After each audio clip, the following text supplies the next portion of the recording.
Pai das misericórdias e Deus de toda consolação, ouvi-nos. Com alegria entramos agora na sua casa com a oração ao Pai das misericórdias e você entra aqui no nosso santuário para juntos nós rezarmos ao Pai e confiarmos a Ele as nossas vidas, as nossas famílias e tudo o que nós temos para que a nossa vida seja uma vida de filho e de filha abençoado. Nós estamos trabalhando nesta oração a catequese do Papa Francisco sobre a oração do Pai Nosso. E o texto que embasa hoje a nossa reflexão é Mateus 11, versículo 5. Os cegos veem, os coxos andam, os leprosos são limpos, os surdos ouvem, os mortos ressuscitam. O Evangelho é anunciado aos pobres. Os sinais da vinda deste reino são numerosos e todos positivos. Jesus começa o seu ministério cuidando dos doentes, quer no corpo, quer no espírito, de quantos vivem numa exclusão social. Por exemplo, os leprosos, dos pecadores desprezados por todos, até por aqueles que eram mais pecadores do que eles, mas se fingiam justos. E como os chama Jesus? Hipócritas. O próprio Jesus indica estes sinais, os sinais do reino de Deus. Os cegos veem, os coxos andam, os leprosos ficam limpos e os surdos ouvem. Os mortos ressuscitam e a boa nova é anunciada aos pobres. Esta parte de Mateus 11:5 está dentro daquele contexto de que os discípulos de João são enviados por João para perguntar a Jesus se era ele mesmo que havia de vir ou se temos que esperar outro. Porque os discípulos queriam seguir Jesus. E eles foram lá e perguntaram a Jesus sobre isso. E a resposta que Jesus dá é prática, é concreta. Como o judaísmo, ele é muito concreto.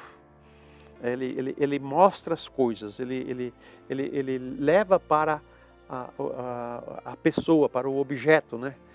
Se perguntar para um judeu o que é uma vaca, ele não vai explicar para você que é um animal herbívoro que produz carne e leite, né? Ele vai trazer uma vaca e mostrar para você, isso aqui é uma vaca. Né? Mostrar as coisas concretas. É assim que Jesus faz também. Ele mostra as coisas. Né? Quando eles perguntam, és tu mesmo que há de vir ou devemos esperar outro? Então ele dá os sinais. Os sinais do Messias era a cura dos cegos, a limpeza dos leprosos, né? A cura dos surdos, a ressurreição dos mortos. Esses são sinais de que o reino de Deus está no meio de nós, de que ele é o Messias, de que ele é o enviado do Pai. Ele é a concretização do reino no nosso meio. Por isso que o reino de Deus está no meio de vós. Eu estou no meio de vós. Quer dizer, Deus está no meio de vós. A presença física de Jesus é a presença divina de Deus. Deus está no meio de nós. Deus se fez homem, né? Toda a beleza do mistério da encarnação para dizer que esse Deus é próximo, não é um Deus distante. Não é um Deus que criou e abandonou nós ao seu bel prazer, não. Ele que nos criou e cuida de nós e oferece a nós, na liberdade de filhos e filhas que fomos criados, uma resposta de fé, de confiança para com Ele e para com a vida que Ele veio nos trazer. Significa, estar no reino de Deus significa nós estarmos em comunhão com Ele, em unidade com Ele. E tudo aquilo que é barreira, que é dificuldade, são tiradas. A dificuldade de ouvir, a surdez, a dificuldade de falar, os mudos, a dificuldade de caminhar, os aleijados, a dificuldade de vida, né? A morte, o domínio da morte, a ressurreição.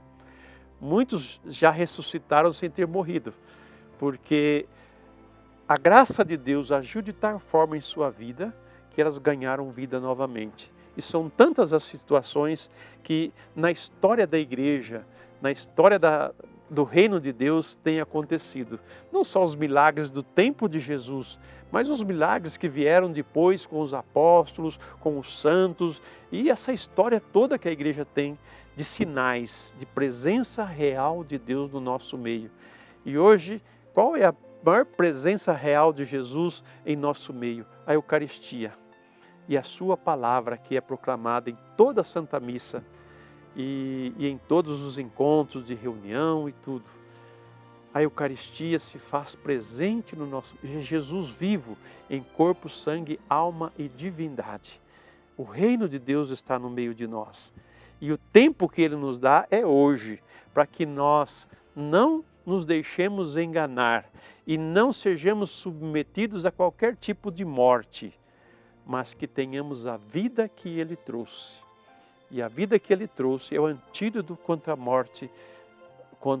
morte que o pecado produz em nós. E tudo aquilo mais que tira de nós a configuração de filho de Deus. Então o reino de Deus, ele está no meio de nós. E nós mesmos podemos fazer essa experiência do seu amor e da sua misericórdia. Quem confia em Deus não será confundido. Quem confia em Deus não deve temer nada e nem ninguém. E quem o busca com o coração sincero, o encontrará, porque Ele jamais deixará de nos oferecer o seu reino, a sua bondade. Por isso, venha a nós o vosso reino, é querer que a vida toda nossa seja embebida da presença de Deus e que nós estejamos unidos a Ele profundamente com todo o nosso coração e com todo o nosso ser. E vamos rezar ao Pai das Misericórdias, pedindo a Ele essa graça de que o reino de Deus venha até nós, de que o reino de Deus encontre em nós espaço, encontre em nosso coração abertura. É preciso. Deus fala a pessoas livres, não fala a escravo. O escravo não tem liberdade, mas nós temos liberdade. Assim como nós temos liberdade de ir para o caminho do pecado e sofrermos as consequências dele, nós também temos a liberdade de voltar para o caminho da graça e nos libertarmos do pecado. Então é a decisão nossa, a tomada de decisão nossa é que vai fazer a diferença na nossa vida. E para que o reino de Deus entre em nós, para que o reino de Deus se enraize em nós, é preciso esse processo de decisão, de confiança em Jesus, de confiança em Deus e de abandono nas mãos dele. Chamamos de conversão, mudar o vértice, né? Mudar aquilo que alimenta a minha vida, aquilo que dirige a minha vida, aquilo que são os meus valores, o que eu acho que é bom e que precisa ser filtrado, precisa ser avaliado diante daquilo que é a vontade de Deus para nós. Por isso, com toda a confiança, vamos rezar ao Pai das Misericórdias. Pai das Misericórdias e Deus de toda a consolação, ouvi a súplica confiante que vos apresentamos neste momento. Acolhei este povo que vem, cheio de fé e esperança ao vosso santuário. Consolai os aflitos, socorrei os necessitados, enxugai as lágrimas aqui derramadas, amparai os fracos e recebei em vossos braços paternos estes filhos pródigos que voltam para vós. Dai-nos a graça de sermos instrumentos da vossa misericórdia na vida dos nossos irmãos, para que assim o vosso nome seja amado em nossa família e em nossa nação. Tudo isso vos pedimos por vosso Filho Jesus Cristo, que convosco vive e reina, na unidade do Espírito Santo. Amém. Pai das misericórdias e Deus de toda a consolação, ouvi-nos. Desça sobre vós, sobre a vossa casa, a vossa família, a bênção do Deus misericordioso, Pai e Filho e Espírito Santo. Amém.